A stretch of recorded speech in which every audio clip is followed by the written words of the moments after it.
Hello students, तो अभी मैं 11th फिजिक्स सीरीज आपको डिस्कस करूंगा। इसमें सर्कुलर मोशन, राइट। तो ऑलरेडी हम लोग सर्कुलर मोशन के बारे में डिस्कस किए हैं। तो आप बताओ, थोड़ा एक बार रिकॉल कर लेते हैं। पाथ कैसा होता है? ये आपका सर्कल होगा, 2D होगा, ठीक है। ऑलवेज एक्सलेटेड मोशन होगा, ये ध्यान देना, ऑलवेज एक्सलेटेड मोशन होगा आपका। मतलब कि इसमें आपको जैसे ये 3 डायरेक्शन होता है। अगर डायरेक्शन की मैं बात करूँ तो एक्सियल होगा, रेडियल होगा और टेंजेंशियल होगा। देखो, ये तुम्हारा टेंजेंशियल हो रहा है, ये तुम्हारा रेडियल हो रहा है, ये रेडियल हो रहा है, और ये जो हो रहा है एक्सियल हो रहा है, ठीक है। तो ये ध्यान देना है कि सर्कुलर मोशन जो होता है ऑलवेज एक्सेलरेट होता है। तो ये तो इधर AC बोलते हैं या AR बोलते हैं, ये ऑलवेज वाला हुआ है, ये होगा ही होगा, ठीक है, इधर टुवर्ड्स द सेंटर। और ये आपको टेंजेंशियल, ये आपका टेम्प्रोरी है। टेम्प्रोरी मतलब ये केस डिपेंडेंट है। केस डिपेंडेंट का बोलने का मतलब कि अगर इस डायरेक्शन में वेलोसिटी गेन हो रहा है, वेलोसिटी गेन हो रहा है या वेलोसिटी लॉस हो रहा है, मतलब डिक्रीज कर रहा है, तो तब जा कर के वो होगा। तो ये AC जो होता है या AR होता है, इसका ओमेगा स्क्वायर R, या तो बोले तो V²/R टुवर्ड्स द सेंटर। और AT जो होता है dV/dt, या AT = d/dt R ओमेगा, तो ये R अल्फ़ा, ठीक है।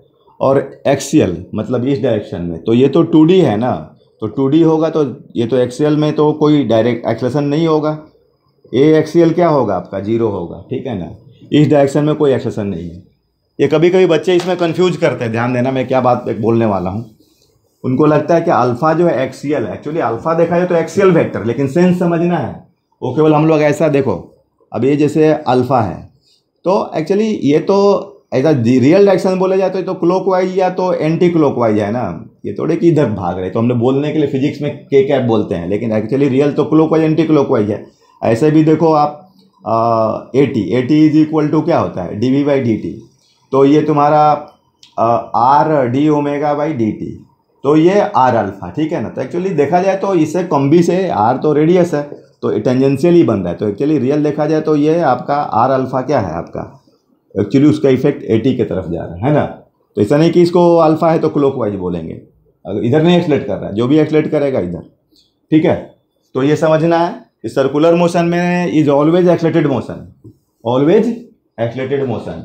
और इसके लिए क्या है कि हमेशा एक फोर्स की नीड होगी। इधर आपका ये एक्सलेट करेगा, ठीक है, ऑलवेज। यूसीएम रहेगा तो आपका AC होगा, और नॉन यूसीएम रहेगा तो AC भी होगा और AT भी होगा। तो इधर है तुम्हारा AC और इधर AT, नॉन यूसीएम रहता है, रिजल्टेंट इधर जाएगा। तो ये सब ध्यान देना है आपको। कोई ना कोई इसमें एक फोर्स चाहिए, क्योंकि फोर्स रहेगा तभी जाके ऑलवेज एक्सलेटेड होगा ना टुवर्ड्स द सेंटर। और ये हमेशा आपको, जैसे ये V है तो फोर्स इधर लग रहा है, अगर आपका V इधर है तो फोर्स इधर लग रहा है, अगर आपका V इधर है तो फोर्स इधर लग रहा है, ठीक है, 90 डिग्री पर। अगर V इधर है तो फोर्स इधर लग रहा है 90 डिग्री पर। और हमेशा ये सेंटर की तरफ ओरिएंटेड होना चाहिए, ठीक है। तो अभी मैं बात कर रहा हूँ डायनेमिक्स ऑफ सर्कुलर मोशन, ठीक है।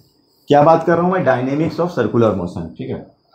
तो dynamics of circular motion, dynamics of circular motion. तो इसमें क्या होता है कि ये तो आपको पता है कि ऑलवेज एक्सलेटेड मोशन है, तो कोई ना कोई फोर्स चाहिए, ठीक है। ये FC, इसको हम लोग सेंट्रीपिटल फोर्स बोलते हैं, सेंट्रीपिटल फोर्स या net force towards the centre. तो ये क्या बोलता है? F net towards the centre is equal to mv²/r, is equal to mv²। इसी को बोलते हैं डायनेमिक्स, ठीक है ना। इसको FC is equal to mv²/r, इसको सेंट्रीपिटल फोर्स बोलते हैं। और ये सेंट्रीपिटल फोर्स जो दिख रहा है ना, ऐसा नहीं कि कोई नया फोर्स नहीं है, ये कोई न्यू फोर्स नहीं है। ये क्या, एनी फोर्स है, कुछ भी हो सकता है, एनी फोर्स।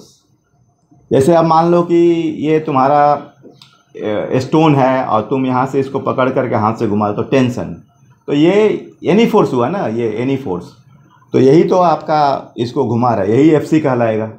तो FC is equal to mω²r, तो T is equal to mω²r, जो भी निकालना है। जैसे तुम जब ये ट्रैक पर इधर व्हीकल जो है सर्कुलर मोशन परफॉर्म कर रहा है। तो यहाँ पर एफ एस जो होता है, तो ये तो एनी फोर्स हुआ और इसी को हम सेंट्रीपिटल फोर्स बोलेंगे। तो F S is equal to M V square by R, अगर स्पीड वी है तो ये नया फोर्स नहीं है, ये क्या है, एनी फोर्स है। और एनी फोर्स का है फॉर्मेट क्या होता है, एनी फोर्स को ही एम वी सेंट्रीपिटल फोर्स बोलते हैं। जो हाँ बस एनी फोर्स का अगर सेंटर से पास करेगा तो that will be known as centripetal force. ठीक है, जैसे मान लो कि तुम्हारा ये वर्टिकल सर्कुलर मोशन है, VCM वर्टिकल सर्कुलर मोशन। तो अब मान लो कि ये तुम्हारा फिक्स है, ये एम है और यहाँ वी स्पीड है। तो यहाँ mg हो गया, इधर टेंशन हो गया और ये सर्कुलर मोशन परफॉर्म कर रहा है, दिख रहा है। तो यहाँ पर t minus M G FC dynamics क्या बोलता है, FC is equal to M V square by L. मान लीजिए रेडियस इसका l है, तो l हो गया। तो net force towards the centre, तो net force towards the centre क्या होगा, t minus M G is equal to M V square by L. तो t is equal to M G plus M V square by L. Getting now? तो ऐसा होता है। तो ये हो गया आपका डायनेमिक्स ऑफ सर्कुलर मोशन। ऐसे हम लोग इसमें कोई इक्वेशंस बना सकते हैं, प्रॉब्लम्स कर सकते हैं। आपको ऑलरेडी मैंने सर्कुलर मोशंस में हम लोग डायनेमिक्स इसका अप्लाई किए हैं। जैसे कोनिकल पेंडुलम में तुम्हारा बात हुआ है, ये ले लो ऐसा, तो ये एम जी हुआ और ये थीटा हुआ, इधर टी हुआ, इधर तुम्हारा टी कॉस थीटा और टी साइन थीटा। तो ये क्या है, तुम्हारा एनी फोर्स है। क्या है, एनी फोर्स है और सेंटर से पास हो रहा है, इसलिए इसको आप सेंट्रीपिटल बोल सकते हो। तो ये T cos theta is equal to M G हो रहा है और T sine theta is equal to M V square by R. ये मैंने ऐसा डिस्कस किया था। मैं इसका हाइट अगर h लेता हूँ, मैं रिजल्ट लिख दूँ time period 2 pi under root h by G. मैंने ये प्रीवियस क्लिप में कराया था, ये TP टाइम पीरियड है। ठीक है, तो ये हो रहा है। एक प्रॉब्लम मैं डिस्कस करता हूँ। जैसे कि मान लो आपको प्रॉब्लम में ऐसा ले लो आप, जैसे तुम्हारा ये ले लो ऐसा, एक M1 है और ये M2 है। कोई ये टेबल है, ठीक है, टेबल पर ये सर्कुलर मोशन परफॉर्म कर रहे हैं ओमेगा से। ठीक है, ये ले लो L और ये ले लो आप 2L। ठीक है, ये इसमें टेंशन ले लो आप T1, इधर T2। ठीक है, इस पर T2। तो ये T1 T2 ऐसे हम लोग फाइंड अप करना चाह रहे हैं। तो देखो अगर इसका M1 का देखो तो ये M1G और नॉर्मल फोर्स, ये देखना फ्रिक्शनल फोर्स 0 है। तो ये एनी फोर्स हुआ T1। तो T1 इज इक्वल टू, जो कि सेंटर से पास कर रहा है, तो M omega square M1 omega square L। अगर सॉरी इस पर हो जाएगा T1 minus T2 net force towards the centre. ये इक्वेशन हो गया। अगर इसको तुम सिस्टम लेते हो, अगर M2 को सिस्टम लोगे तो T2, तो T2 is equal to M2 omega square 2L। अब इसको आप सॉल्व कर दो, डिवाइड कर दो, T1 minus T2 by T2 M1 omega square L M2 omega square by 2L। तो ये ओमेगा स्क्वायर L गया, तो T1 minus T2 by T2 is equal to M1 by 2M2। फिर सॉल्व करके हम लोग T1 T2 निकाल सकते हैं। तो ये हो गया।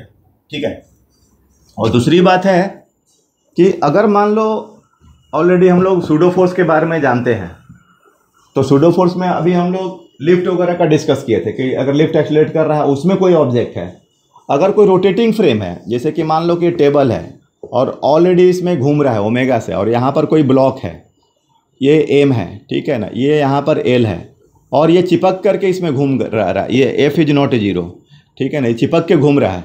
अब तुमको इसमें कुछ एल वगैरह निकालना है कि कितना एल पर रखेंगे कि ये जाकर के ये स्लाइड नहीं करेगा, ऐसा क्वेश्चन बन रहा है। तो तुम देखो, अगर यहाँ से देखोगे तो तुमको ये टेबल का मोशन दिख रहा है, साथ में ब्लॉक को भी देखना है। इट इज़ बेटर डैट तुम यहाँ पर आ जाओ।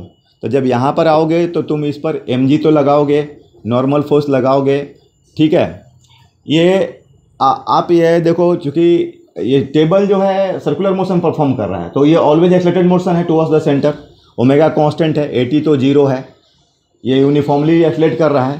तो इस तुमको पता है कि इसके चलते भी उस पर जर्क लगेगा, सूडो फोर्स बोलेंगे। जैसे लिफ्ट ऊपर जाए तो उसको लगा रहे थे, तो ये तुम्हारा ऑलवेज एक्सलेटेड फ्रेम है, तो इधर लगेगा एम ओमेगा स्क्वायर एल, ठीक है। ये आपका जर्क लग रहा है, जैसे जो सेंट्रल फोर्स होते हैं उसी के जैसा बिहेवियर है, लेकिन बाहर के तरफ। और इधर जो तुम्हारा लग रहा है ये एफ एस होगा, ठीक है। तो F S is equal to जो होगा एम ओमेगा स्क्वायर एल, ठीक है। और इसमें तुम ऐसा कर सकते हैं, एफ एस जो होता है less than mu S N होता है, तो मान लो F S is less than mu S M G हो जाएगा, और F S is less than mu S M G हुआ। अब ये M omega square L less than mu S M G हुआ, तो एम कट रहा है, omega less than mu S G by L root. तो ऐसा नहीं कि कोई भी एंगुलर स्पीड पर ये रुकेगा, ये omega should be less than और इक्वल टू, ये मैक्सिमम वैल्यू हुआ, ओमेगा का मैक्सिमम वैल्यू हुआ under root mu S G by L. तो ये इससे ज़्यादा दोगे तो नहीं रुक पाएगा इस रेडियस पर, ठीक है। तो अगर आप रेडियस फिक्स करके रोक करके वहाँ चलाना चाह रहे हो, उसको बैलेंस करने के लिए तुम उसको दूर ले जा सकते हो। तो ध्यान देना ये सूडो फोर्स हुआ। तो ये एक्चुअली मैं मतलब अगर इस फ्रेम से देखूं और इस फ्रेम से देखूं तो मुझे ये रेस्ट में दिखेगा, that's why I am applying this, okay. तो ये क्या है कि सूडो फोर्स का भी कॉन्सेप्ट हो गया रोटेटिंग फ्रेम में, है ना। तो ये रोटेटिंग फ्रेम में आपका सूडो फोर्स का कॉन्सेप्ट। तो आई होप आपको डायनेमिक्स समझ में आ रहा है। बहुत सारा प्रॉब्लम डिस्कस कर सकते हैं, तो ये ठीक है। फिर हम लोग अगले क्लिप में वर्टिकल मोशन डिस्कस करने वाले, ओके।